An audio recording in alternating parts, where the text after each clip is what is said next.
நண்பர்கள் அனைவருக்கும் வணக்கம். நான் தங்கப்பாண்டி பேசுகிறேன். நண்பர்களே, TN all driver association, national highway drivers union.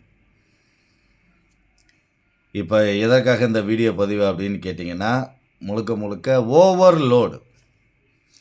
Overload ஏற்றிட்டு வந்தால் டிரைவருடைய லைசன்ஸ் மேலே கேஸ் போட முடியுமா அப்படின்றது நிறைய கேள்விகள் நண்பர்கள் என்கிட்ட கேட்டுட்ருக்கீங்க. கண்டிப்பாக முடியும் நண்பர்களே. ஓவர்லோடு ஏற்றிட்டு வர்றோம் அப்படின்னா அதில் முதல் குற்றவாளி டிரைவர், இரண்டாவது குற்றவாளி தான் ஓனர். ஓனர் மேலே ரெண்டாவது தான் கேஸ் போடுவாங்க. முதல்ல டிரைவர் லைசன்ஸ் மேலே தான் கேஸ் விழுகும். எதுக்காக அப்படின்னா, இந்த வண்டியில் ஓவர் வருதுன்னு உனக்கு நல்லாவே தெரியும், ஏன் ஏற்றுற அப்படின்ற கேள்வி தான் அரசாங்கம் நம்மளை பார்த்து கேட்குற கேள்வி. இந்த சட்டம் நம்மளை பார்த்து கேட்குது. ஓவர் ஏன் ஏற்றக்கூடாது? முதல்ல ஒரு விஷயம் புரிஞ்சுக்கங்க. ஒரு வண்டி உருவாக்குறாங்க அப்படின்னா அந்த வண்டியில் அதனுடைய பிரேக்கிங் சிஸ்டம் இத்தனை டன்னேஜுக்கு இந்த மாதிரி தான் செய்யணுன்ற ஒரு இதில் தான் கொண்டு வருவாங்க. பிரேக் லைனிங் சிஸ்டம் அப்படி தான் கொண்டு வர்றது. இப்போ 20 டன்னு ஏற்றுற இடத்துல நீங்கள் 25 டன்னு ஏற்றுறீங்க அப்படின்னா அதுலேயே பிரேக்கு நிற்காது. ஆல்ரெடி நாம் எல்லாருமே ஓட்டுற வண்டியிலேயே ஓவர் வச்சு தான் ஓட்டிகிட்ருக்கோம். இந்த 10 வீலு வண்டி முதல்ல 16 டன்னு பாசிங்க்கு தான் வண்டி ஓட ஆரம்பிச்சிச்சு. அதுக்கான கெப்பாசிட்டியில் தான் அந்த வண்டியை தயாரித்தாங்க. 12 வீலு 20 டன்னு பாசிங்கு தான் முதல்ல போயிட்டு இருந்துச்சு. அதுக்காக தான் அந்த வண்டியினுடைய கெப்பாசிட்டி தயாரிக்கப்பட்டது. 14 வீலினுடைய டன்னேஜ் 25 டன்னு தான். அதனுடைய கெப்பாசிட்டிக்கு தான் அந்த வண்டியும் தயாரிக்கப்பட்டது. ஆனால் இடையில ஒரு போராட்டம் நடத்தினாங்க ஓனருக்கு சைடு இருந்து, இந்த டீசல் பெட்ரோல் விலை ஏற்றுறதுக்காக. அப்போ ஓனர்களை சமாளிக்க அரசாங்கம் என்ன பண்ணாங்க அப்படின்னா, 5 டன்னு நீங்கள் ஓவர் வச்சு ஏற்றிக்கிங்க, உங்களுக்கு பாசிங்க்கு நாங்கள் பெர்மிட் தரோம் அப்படின்னு சொல்லி 5 டன் எக்ஸ்டெண்ட் பண்ணவும் ஓனருக்கு போராட்டத்தை கைவிட்டாங்க. அதில் என்ன ஆயிடுச்சு அப்படின்னா, இப்போ வரைக்கும் பிரேக்கிங் சிஸ்டம் அந்த முதல்ல உருவாக்கும் போது என்ன கண்டிஷனில் கொண்டு வந்தாங்களோ அதே கண்டிஷனில் தான் இருக்குது. இப்போ நம்ம ஏற்றி ஓட்டுறதே ஓவர். 12 வீல்னா 25 டன்னு கிடையாது, 5 டன்னு நம்ம ஓவர் வச்சு ஓட்டுறோம். 14 வீல்னா 30 டன்னு கிடையாது, 25 டன்னு தான் 5 டன்னு நம்ம ஓவர் வச்சு ஓட்டுறோம். 10 வீல்னா 16 டன்னு தான், இப்போ 20 டன்னு ஏற்றிட்டு போகிறோம். அதுலேயும் 4 டன்னு ஓவர் வச்சு தான் ஓட்டுறோம். இதுலேயே நமக்கு பிரேக்கு மெயினாக முழுமையாக நிற்காது.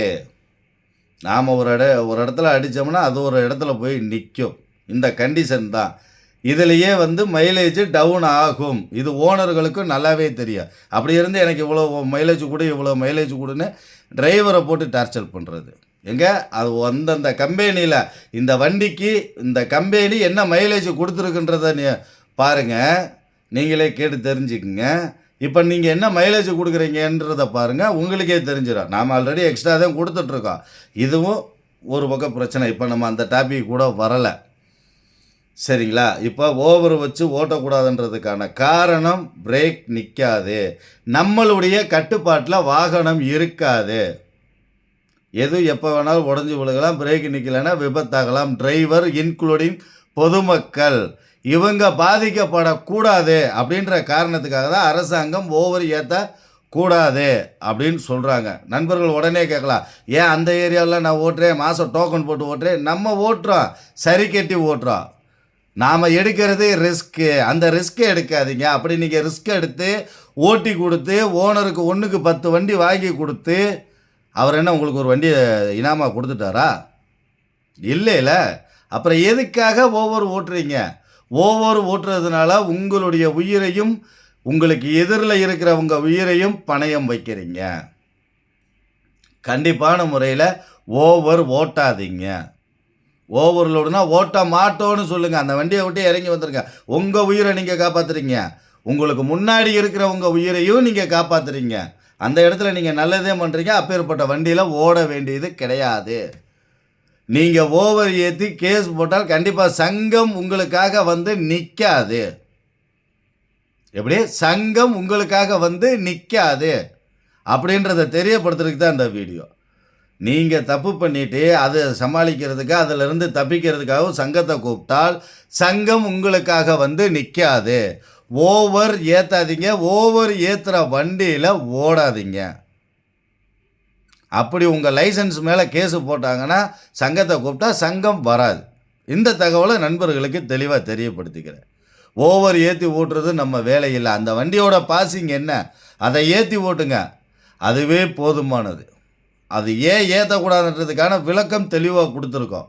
எத்தனை டிப்பர் வண்டி பார்த்துருக்கோம், ஓவர்லோடு ஏற்றிட்டு வர்ற வண்டி எவ்வளவு வண்டி இதாகிருக்கு பார்த்துருக்கோம். ஏகப்பட்ட இடங்களில் உதாரணம் சொல்லிக்கிட்டே போனால் நிறையா சொல்லலாம். ஓவர் ஏற்றி ஓட்டாதீங்க, உங்கள் உயிரை பணைய வைக்காதீங்க. நீங்கள் பணைய வைக்கிறது உங்கள் உயிர் மட்டும் கிடையாது, உங்கள் குடும்பத்தினுடைய வாழ்க்கையும் உங்கள் கையில் இருக்குது, அதையும் சேர்த்து நீங்கள் பணைய வைக்கிறீங்க. உங்களுக்கு எதிரில் வர்றவங்க என்ன பாவம் பண்ணாங்க, நீங்கள் ஓவர் ஏற்றி ஓட்டிகிட்டு போய் எதிரில் வர்றவங்களுக்கு ஏதாவது ஒன்று ஆச்சுன்னா அவங்களுக்கு என்ன பதில் சொல்லுவீங்க? உங்கள் குடும்பம் பதில் சொல்லிடுமா? அப்போ அந்த இடத்துல தப்பு பண்ணுறதாரு, அந்த இடத்துல ஓவர் ஏற்றுறாங்கன்னு தெரிஞ்சு அதை ஓட்டுற டிரைவர் தான் அந்த இடத்துல முதல் குற்றவாளி. அப்போ அந்த தவறை நீங்கள் செய்யாதீங்க. அந்த தவறை நீங்கள் செய்யாமல் இருந்தாலே உங்கள் குடும்பம், உங்களுக்கு முன்னாடி வர்ற வாகனத்தில் இருக்கிறவங்களுடைய குடும்பம், அவங்களுடைய வாழ்க்கை அத்தனையும் உங்களால் காப்பாற்ற முடியும். அப்போ இதுக்கு நாம் செய்ய வேண்டிய வேலை, ஓவர் ஏற்றி ஓட்டக்கூடாது. ஓவர் ஏற்றி ஓட்டுற கம்பெனிலே ஓடாதீங்க. அப்படி ஓவர் ஏற்றி ஓட்டி உங்களுக்கு ஏதாவது பிரச்சனைனால் சங்கம் கூட வந்து நிற்காது. இதை நண்பர்களுக்கு தெளிவாக தெரியப்படுத்துகிறேன். நன்றி நண்பர்களே.